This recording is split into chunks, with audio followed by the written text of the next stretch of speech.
Chers amis, depuis le mois de mars, l'Église MLK a mobilisé tous ses moyens humains, techniques et financiers pour vous offrir chez vous des messages et des émissions de qualité. Car chaque jour, nos équipiers, qu'ils soient bénévoles ou salariés, donnent le meilleur d'eux-mêmes pour refléter l'amour de Jésus. La mission que Dieu a confiée à l'Église MLK consiste à communiquer son amour à vos enfants, à vos ados, à vos amis, à vos proches, à tous ceux qui décrochent de nos églises plus traditionnelles. C'est vraiment cet amour qui nous a attirés. C'est surtout pendant le premier confinement au mois de mars que nous avons découvert les émissions pour enfants. Vraiment, ça nous a bénis. On a passé des bons moments en famille à regarder. Donc moi et mes deux filles, on a regardé tous les mercredis pratiquement les émissions ML Kids. Et c'était vraiment une bénédiction pour moi ainsi que pour ma famille. Autrement qu'avec le parler, on peut toucher aussi avec le visuel. C'est juste génial ce qu'MLK arrive à faire en adaptant son message. Dieu est dans cette maison tout le temps, certes, mais le dimanche matin, il est là plus. Nous ne pouvons pas réussir cette mission de reconnexion sans vous. Aidez-nous à les atteindre. Aujourd'hui, nous recherchons 3000 partenaires qui choisissent de rejoindre financièrement ce travail en soutenant MLK à hauteur de 10 € ou plus chaque mois. Mon seul objectif est de donner une nouvelle chance à chaque personne qui risque de s'éloigner, qu'elle soit auprès ou au loin. Une chance de reconnecter personnellement avec Dieu. Aidez-nous. Devenez partenaire financier de MLK chez vous.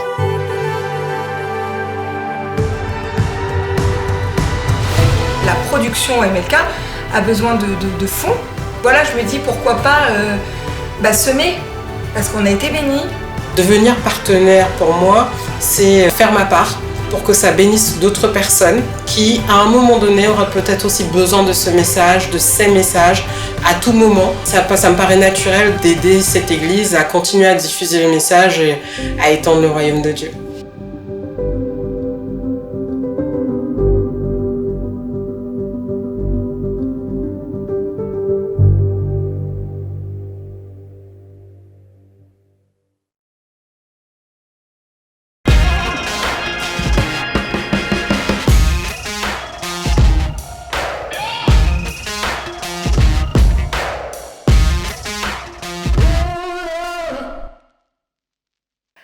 Bonjour à tous. Hello, on est très heureux de vous retrouver encore une fois.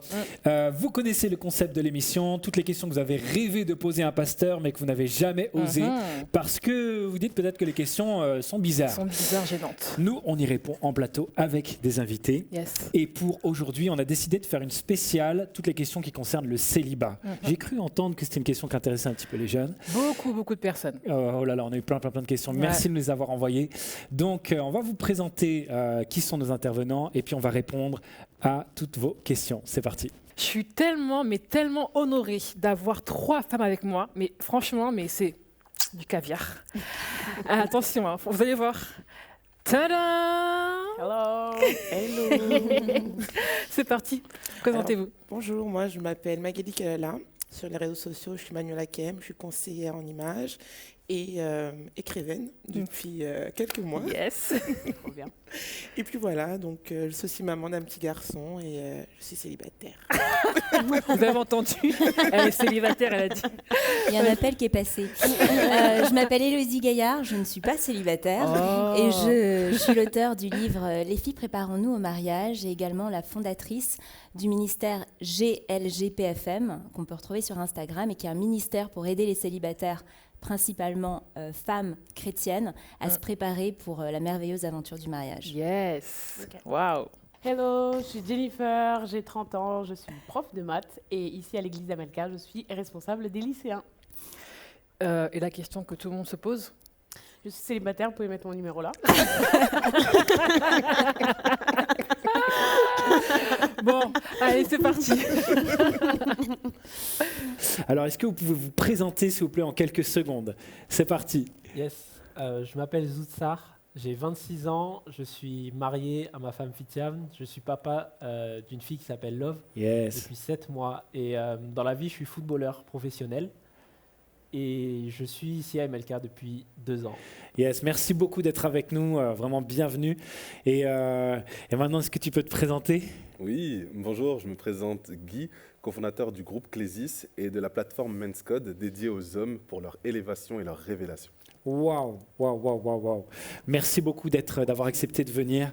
Et puis, un habitué maintenant. Je vais rougir. Alors, bonjour à tous, c'est l'évangéliste Cospiet. J'ai 25 ans. Au moment où on tourne cette vidéo, je suis marié depuis 1 an et demi avec la charmante Émeraude. Et voilà, je suis très heureux d'être ici. Pourquoi le sujet du célibat est si central, si important ? Mesdemoiselles, merci de répondre à cette question. Qui se lance ? Élodie ? Ouais, pourquoi pas. Je pense qu'il est central parce qu'on a tous envie d'être aimés, on a tous envie de partager notre vie. C'est ça. Et donc, on se demande quand est-ce que je vais sortir de ce célibat, de quelle manière je vais en sortir. C'est quand même une préoccupation parce que le mariage, la construction d'une vie de famille, c'est quelque chose qui va impacter notre vie de manière grande et qui va influencer toutes les sphères de notre existence. Donc oui, c'est une question qui mérite d'être posée et réfléchie. L'action du célibat est importante parce que on passe tous par là en fait. Célibat, en couple, on est même, je pense, tous définis par est-ce que tu es célibataire, est-ce que tu es en couple. Et donc à partir de là, la question du célibat est aussi importante à mes yeux que la question du mariage. C'est exactement le moment où on se construit et on passe des caps dans notre vie. Donc je pense que c'est vraiment un moment où on apprend énormément de choses.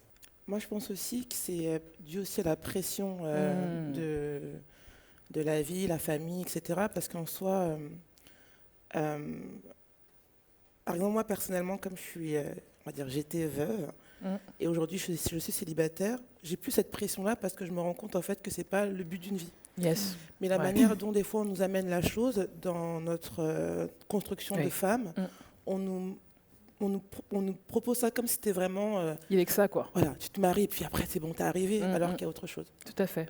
Je pense que le célibat, moi, je l'ai mal vécu. Je l'ai vraiment mal vécu pour le coup. Je voyais ça comme une malédiction, comme un temps où tu es maudit, tu es seul, tu vis tout seul, tu souffres. Et j'ai multiplié les jeûnes pour me marier, mais en vain. J'ai passé de nombreuses années en Christ seul. Et j'ai compris, en fait, simplement dans le mariage, en fait, à quoi servait cette période. Et je pense que des fois, on pense qu'on est travaillé de Dieu, on pense vraiment qu'on est humble, qu'on n'est pas égoïste, on pense vraiment qu'on a le cœur sur la main, mais c'est vraiment quand tu te maries que tu vois réellement qui tu es, quand tu fais pleurer la personne pour la première fois, quand tu déçois pour la première fois, alors que tu as ce schéma de te dire le jour où je suis marié, je suis heureux, et c'est pas forcément évident. Jen ? Je pense que aussi c'est beaucoup lié au divertissement, aux films. Les films de Noël, c'est que des films d'amour. Tu as le hashtag Couple Goals. Yes, tout le monde a envie d'être dedans. En fait, c'est vraiment de se dire ces gens-là, ils ont l'air heureux. Donc, si j'ai ça, peut-être que je serai mieux dans ma vie. Voilà. Et puis, dans l'église, c'est encore plus, je trouve, que dehors. Parce qu'on a cette pression de je vais sortir du célibat et ce sera pour toujours. C'est pas comme si je peux essayer, et puis si ça fonctionne pas, j'essaye quelqu'un d'autre. Non, on va éviter. Dans l'église, la pression est encore plus forte à cause de ce choix qui doit être réfléchi et définitif. Exactement. Voilà. Le bon choix. Super. Je pense que par rapport au célibat, c'est tellement une souffrance pour beaucoup de personnes et une occasion d'un sujet de stress que c'est pour ça qu'on en parle si souvent. Vraiment, ça fait 10 ans de travail au niveau des jeunes adultes. Franchement, c'est le sujet numéro 1, quoi. Et vraiment, ça vient chercher à quelque chose de très, très important, une peur, des fois, qui sont activées dedans. Et parfois, heureusement, c'est là où les gens en profitent pour construire quelque chose, comme on l'a dit tout à l'heure. Comment est-ce qu'on sait qu'on n'a pas le don du célibat, ou alors qu'on a le don du célibat? Ça, c'est un stress, là. Le nom de personne. Il y a quelqu'un qui est sur son canapé qui a dit « Oh, pourvu que la réponse m'aide. » Parce que tu es en train de dire « Oh, Seigneur, s'il te plaît, c'est que je n'ai pas reçu ce don. » Vas-y. Si tu te poses la question, si tu l'as pas, déjà, enfin, pour moi, en fait, normalement, enfin, je pense que les gens qui ont le don de célibat, bah, c'est juste quelque chose qui traverse même pas leur esprit, en fait. Je pense vraiment qu'ils se posent même pas la question de, si je rencontrais quelqu'un et tout ça. Moi, je crois que j'ai rencontré une seule personne qui avait vraiment pas envie de rencontrer quelqu'un et tout ça. Et enfin, voilà, c'est un homme, il n'a jamais été dans les discussions de, qu'on va se marier, nanana. C'est vraiment pas dans ses préoccupations. Donc, je me dis, si on se pose la question, c'est déjà qu'on l'a pas. Okay. Ça, c'est mon analyse. Ok. Vas-y, Costiel. Une fois, je me posais la question si moi-même j'étais appelé à être célibataire, mais il brûlait en moi un désir d'être marié. Ouais. Du coup, ça peut pas être lié parce que Paul dit « Moi, j'encourage à être célibataire parce que celui qui est célibataire s'occupe des affaires de Dieu, celui qui est marié s'occupe aussi de son foyer. » Et en fait, déjà, si tu brûles, si pour toi il y a ce désir d'être avec quelqu'un, de partager, de vivre en couple, ces pulsions sexuelles, et on doit en parler, je suis sûr que tu n'as pas reçu ce don, sauf si Dieu te parle. Mais s'il y a un désir dans ton cœur de te marier, je pense que tu peux te marier. Parce que moi, j'ai rencontré quelqu'un une fois. Il m'a dit depuis qu'il est jeune, il n'a jamais eu de pulsion sexuelle. Il n'a jamais eu de désir et il n'a pas envie de se marier. Il est tellement bien seul. Et je crois que c'est une grâce que Dieu lui a fait d'être consacré pour son ministère. Oui, absolument. Élodie, tu t'es... Ouais, je dirais que les désirs, en fait, c'est Dieu qui nous les pose dans notre cœur. Donc effectivement, quelqu'un qui a le don de célibat n'a pas envie d'être marié, n'a pas envie d'avoir des enfants. C'est pas mauvais en soi, mais c'est pas des questions que la personne peut se poser. Et il n'y a pas ce désir en soi. C'est ça. Alors que quand on a le désir, il y a un cheminement. Ça veut dire qu'il y a quelque chose à l'intérieur de nous qui est stir up, comme on dit en anglais, qui monte, parce que Dieu a déposé ce désir-là et n'a pas donné ce don, qui est réservé, je pense, à une minorité de personnes. Je ne pense pas que ce soit un don qui me soit donné, mais je crois que c'est un message pour quelqu'un, peut-être. Non, je pense qu'il y a aussi une question de témoignage. Que veux-tu laisser, en fait? Que souhaites-tu que les gens disent de toi?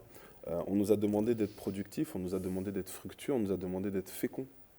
Et je pense que si cette question brûle dans ton cœur et que tu te poses la question de savoir finalement quelle est l'histoire que tu veux laisser, quelle est la trace que tu veux laisser, ton mariage, ton foyer, ta famille, peut-être un excellent témoignage pour dire « Waouh, ces gens-là pensent totalement différemment. Ces gens-là vivent différemment. Regarde leurs enfants, ils sont épanouis, ils sont productifs. Regarde la femme de ce monsieur. Elle est élevée, elle est glorieuse, elle respire l'amour, elle est resplendissante. Je pense que ça peut être un très bon témoignage. Pour toi qui te demandes si tu vas être, si tu as un don de célibat ou pas, si tu sens que tu as un témoignage à laisser, parce que tu veux que ta famille porte du fruit, tu veux que ta maison serve ton Dieu, fonce, marie-toi.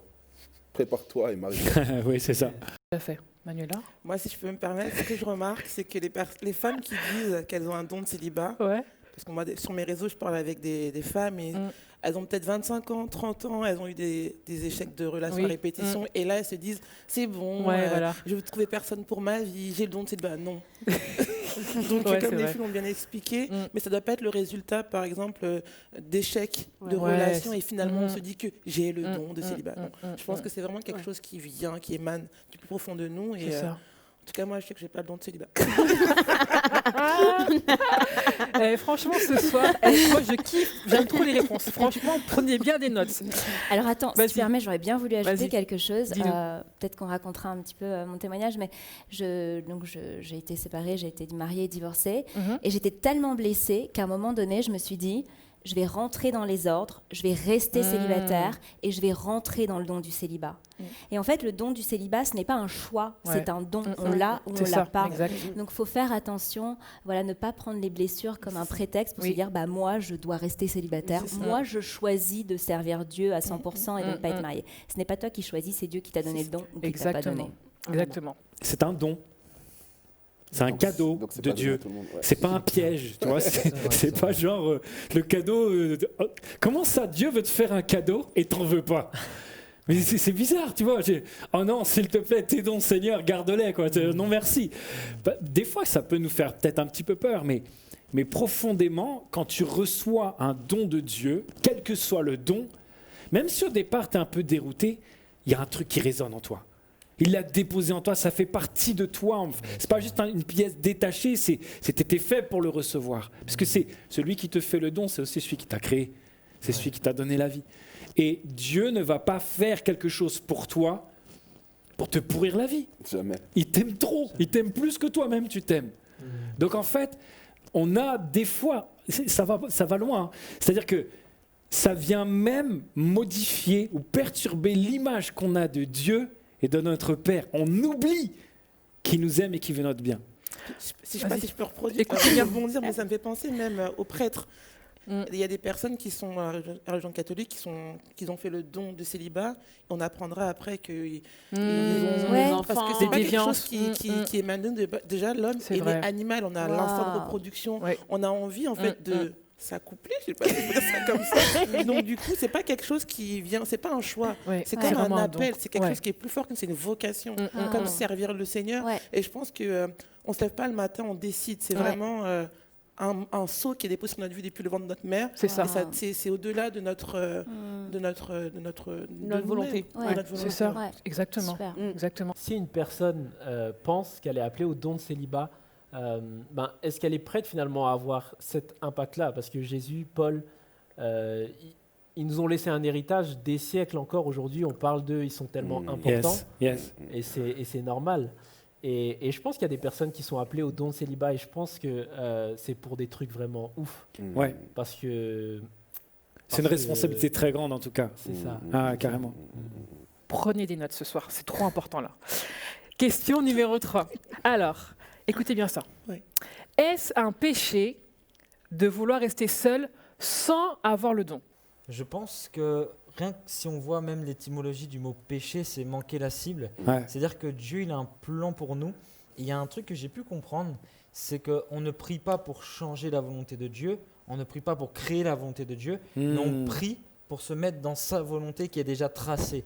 C'est-à-dire que si tu es appelé à te marier et que tu forces avec ton don de célibat, tu essaies de forcer avec ça, et au final, tu peux manquer ta destinée. Tu peux manquer ta destinée parce que moi, je suis aussi ce témoignage, ce fruit. Émeraude, ce n'est pas simplement moi qui lui ai apporté. Elle a aussi un fort esprit de conseil, une sagesse que je n'ai pas, que je ne possède pas. Lorsqu'on parle d'un message, d'un suivi, de quelque chose, je me rends compte qu'elle a quelque chose que je n'ai pas.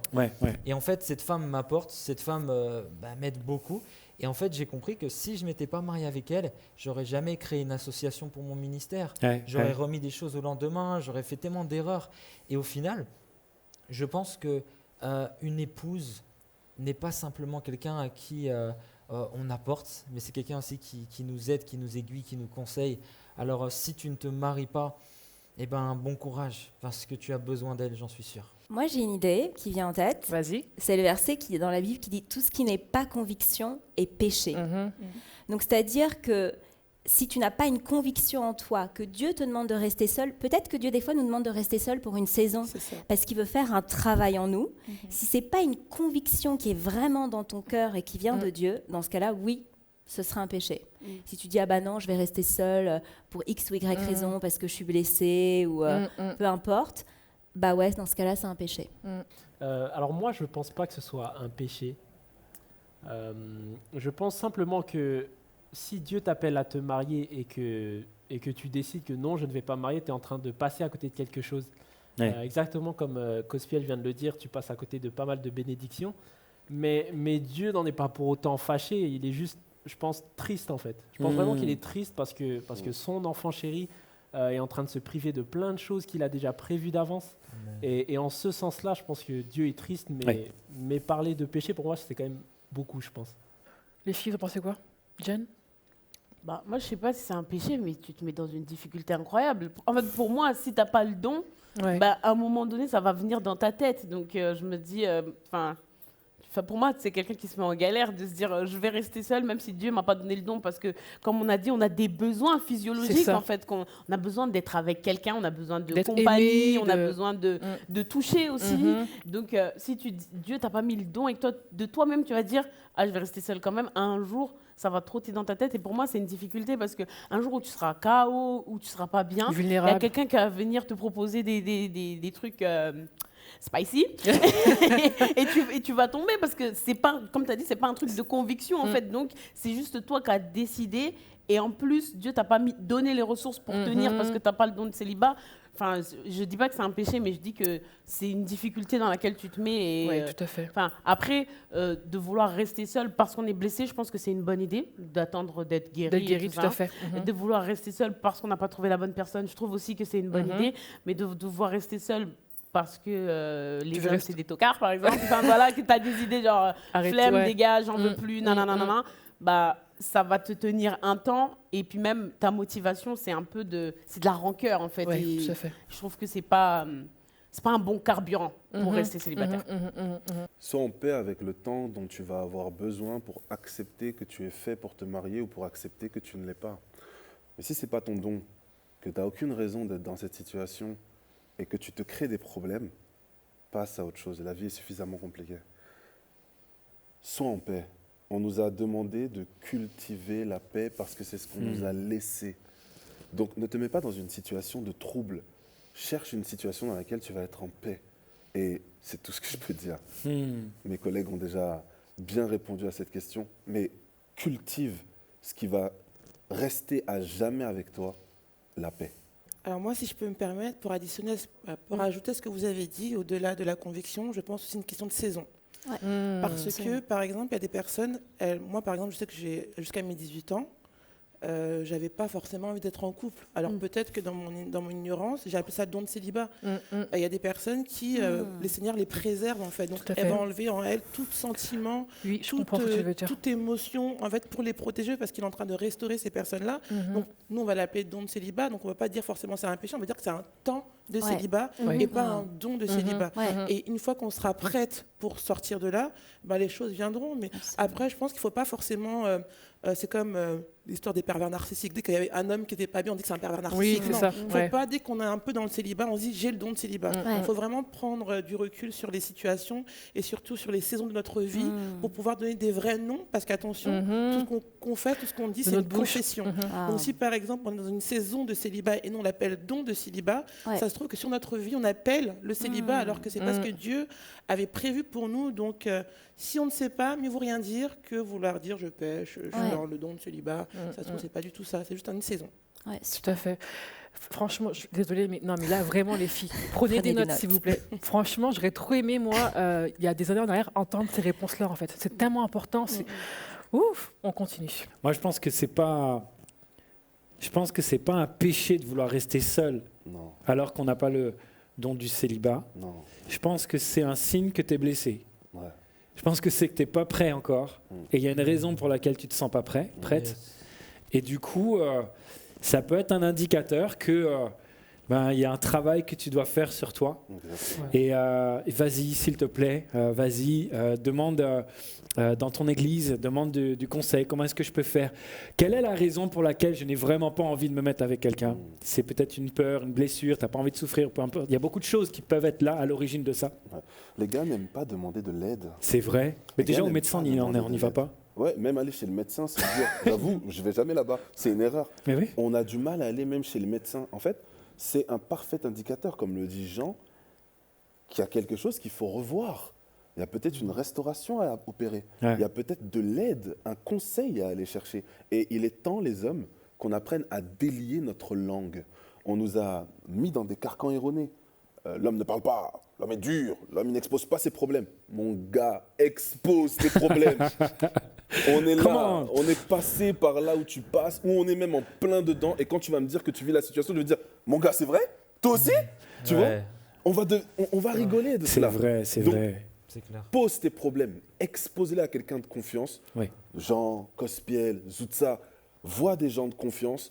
Dans ton entourage, observe, ferai preuve de maturité, observe les gens dont tu peux avoir la confiance, ceux qui t'apportent un cadre bienveillant et n'hésite pas à exposer tes problèmes. Et puis, je vais t'annoncer une bonne nouvelle. Si jamais la personne se sert de tes problèmes contre toi, ça ne fait pas de toi un faible, ça ne fait pas de toi un imbécile, c'est plutôt l'autre qui a quelque chose à gérer. Donc n'hésite pas. C'est bon que tu parles de ça. Pourquoi nous, c'est juste une petite parenthèse, mais on va jamais au médecin. Ma femme se bat avec moi.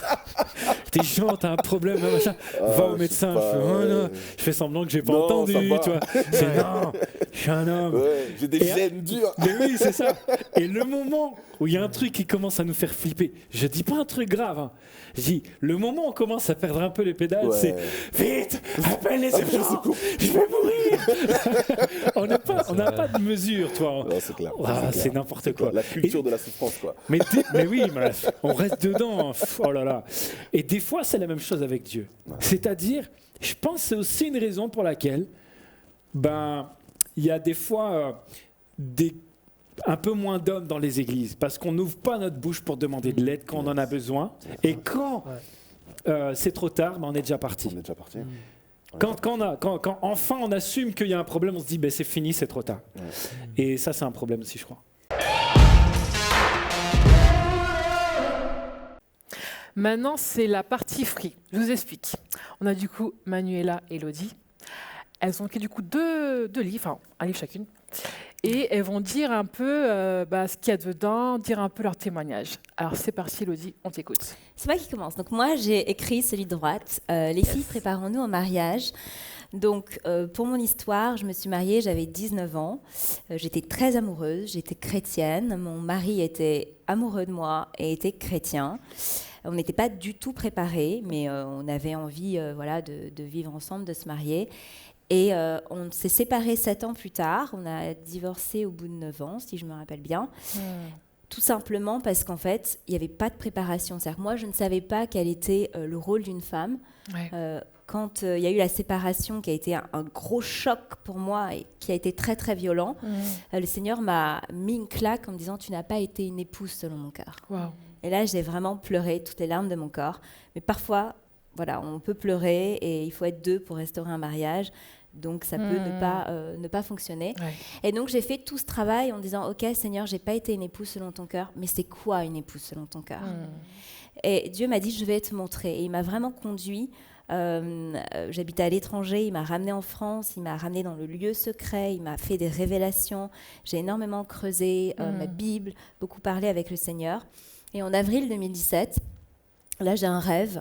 Et dans ce rêve, il y a un livre, et le titre en anglais, c'est « Girls, Let's Get Prepared for Marriage ». Donc, c'est pour ça que le ministère s'appelle GLGPFM, souvent on me demande. Okay. Voilà, vous avez le petit secret. Et au bas du titre, au bas du livre, il y a mon nom. Et là, je me réveille et je fais « Seigneur, qu'est-ce que c'est ?» Il me dit « C'est le livre que je veux que tu écrives avec moi. » C'est fort, ça. Et je dis « En fait, je crois que tu t'es trompée de maison parce que moi, je suis divorcée. Je ne suis pas du tout un exemple. Et en plus, je suis célibataire. » Et le Seigneur, là, m'a dit « Tes blessures parleront plus que tes victoires. Wow. » C'est-à-dire qu'au lieu de te présenter comme « Écoutez, je suis mariée, tout fonctionne bien dans mon mariage, faites comme moi. » Écoutez, je me suis mariée, j'étais chrétienne, j'étais amoureuse et j'ai complètement foiré la chose. Mais le Seigneur est le Dieu de la seconde chance. Yes. C'est le Dieu de la restauration. Amen. C'est celui pour qui il n'est jamais trop tard. Tu n'es jamais disqualifié avec Dieu. Et il est toujours prêt à te réouvrir une porte. Si tu es prêt à faire ta part, fais ta part et le Seigneur fera ta part. Amen. Et là, le Seigneur m'a dit, est-ce que tu acceptes d'écrire ce livre avec moi? Et il faut juste que si tu l'écrives, tu restes célibataire. Oh. Parce que je veux que tu l'écrives avec un cœur de célibataire, parce que la manière dont tu vas l'écrire, ça va connecter avec les célibataires. Elles vont vraiment, tu vas l'écrire avec les douleurs des célibataires, avec les questionnements des célibataires. Et moi, je me dis, attends, easy, j'aime trop écrire, c'est Dieu qui me demande, donc en 3 mois, c'est bouclé, je prends quelques vacances et c'est fait. Ça m'a pris 2 ans et demi, les amis. 2 ans et demi, où j'ai lu, je crois, une 60aine de livres sur le sujet pour écrire ce livre. J'ai pris des vacances, je travaillais, donc la nuit, j'écrivais beaucoup. Des fois, un seul paragraphe, c'était des temps de louange avec Dieu, c'était des pleurs, il y avait le Saint-Esprit qui tombait, c'était violent. Et c'était vraiment, le Seigneur me disait, on ne passe pas à la section suivante tant que ça, ce n'est pas résolu dans ta vie. Et donc, on l'a vraiment écrit ensemble. Et à un moment donné, c'était l'été 2019, il y a une accélération, le Seigneur a dit, c'est terminé. Maintenant, on le publie. Et moi, j'étais... Ah bon, on le publie? C'était très personnel et d'ailleurs j'ouvre mon cœur et c'était très dur. C'est pour ça que je pense que ça a pris 2 ans et demi. C'est que j'aurais pas été prête pour le partager avec le monde avant. Il fallait que je sois sûre de moi, sûre que Dieu me guérisse, sûre de mon identité, pour vous livrer des choses comme le fait que je sois passée par la boulimie, je parle de sexualité sans tabou, je parle de mon échec, Dieu qui me dit que je ne suis pas une femme selon son cœur. Donc voilà, c'est parce qu'aujourd'hui, je sais que je suis rachetée. Vous pouvez me dire tout ce que vous voulez sur moi. Moi, je sais qui je suis, je sais ce que Dieu m'a dit. Yes. Et donc voilà, on l'a publié, je dis on parce que c'est toute une équipe, on peut pas en fait, en tout cas moi j'aurais jamais pu le faire toute seule, donc Dieu a vraiment envoyé des gens que je remercie, merci du fond du cœur. On l'a publié en février et on a dépassé les 1000 lecteurs. Là, vous étiez 600 en 3 mois. Enfin, il y a beaucoup de bouche à oreille, beaucoup de témoignages de gens qui sont restaurés, personnes qui disent « Waouh, je ne savais pas c'était quoi en fait la préparation ». Et là, je prends des clés et je dis vraiment « Gloire à Dieu ». Et ce que j'ai envie de te dire, peu importe les échecs de ta vie, donne-lui quand, le jour du divorce, j'ai pris mon alliance, je suis allée à la Seine et j'ai jeté dans la Seine parce que je ne voulais pas la vendre, je ne voulais pas la garder. Elle est tombée dans l'eau et là, j'ai une vision de Jésus qui pleurait, qui m'a dit « C'est pas ce que je voulais pour toi, Élodie. Maintenant, tu as 2 choix. Ou tu vis avec cette étiquette de divorcer toute ta vie et d'inférieur, ou tu me donnes ce divorce et j'en ferai des pépites d'or. » Et j'ai dit « Seigneur, je te donne ce divorce. » Et de voir aujourd'hui que c'est des milliers de personnes qui sont... Franchement, je reçois tout le temps des témoignages de gens qui me disent « Waouh, c'est incroyable, j'ai été touchée, Dieu m'a parlé, etc. » Tu dis, ça, c'est les pépites d'or que seul le Saint-Esprit peut faire. Et je veux vous dire, c'est un encouragement pour dire, peu importe ta situation, Dieu peut changer ta situation en trésor inestimable. Waouh, magnifique. Je suis trop émue. C'est fort, hein. Franchement, les filles, achetez-le. C'est merveilleux. Achetez-le. Moi, je vais le lire. Hein. Franchement, ça me...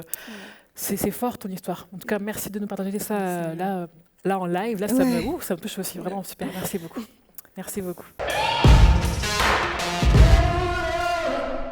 Alors, je sais pas vous, mais franchement, c'était top. Moi, j'ai vraiment kiffé ce moment-là. C'était vraiment super. La première partie se termine maintenant, mais dans 2 semaines, on a la suite avec d'autres questions qui, on est certain, vont vraiment de aider. Et puis, entre les deux, soyez attentifs. Parce que du coup, on fera un live pour répondre aux autres questions. On a reçu tellement de questions qu'on ne peut pas faire forcément tout dans une seule émission. Mais du coup, rendez-vous sur Instagram pour plus d'informations. Voilà, on aura la joie d'y répondre avec vous. En tout cas, que Dieu vous bénisse. Prenez soin de vous. Des gros bisous. Merci pour les partages, vos commentaires, tout ça. Et du coup, dans 2 semaines, c'est ça ? Yes, c'est exactement ça. À très bientôt. Ciao, ciao. Salut.